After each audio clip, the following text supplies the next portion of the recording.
పెళ్లికి పిఠాపురం వెళుతూ వెనకటికొకడు పిల్లిని శంకన పట్టుకుని వెళ్ళాడన్నది సామెత. ఆ పిల్లిని శంకన పెట్టుకొని వెళ్ళింది ఎవరా ఎవరా అని ఇంతకాలం ఎవరికీ అర్థం కాలేదు. కానీ ఇప్పుడు అర్థమైంది, చంద్రబాబు తన చంకలో ఉన్న ఆ పిల్లిని ఇప్పుడు పిఠాపురంలో వదిలాడు అని.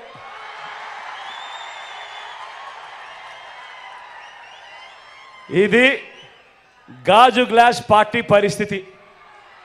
ఈ గ్లాస్తో గటగట తాగేది బాబు, ఈ గ్లాస్తో గటగట తాగేది బాబు.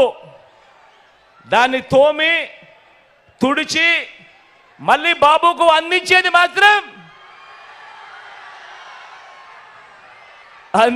మాత్రం ఈ ప్యాకేజీ స్టార్. ఇక ఈ కూటమిలో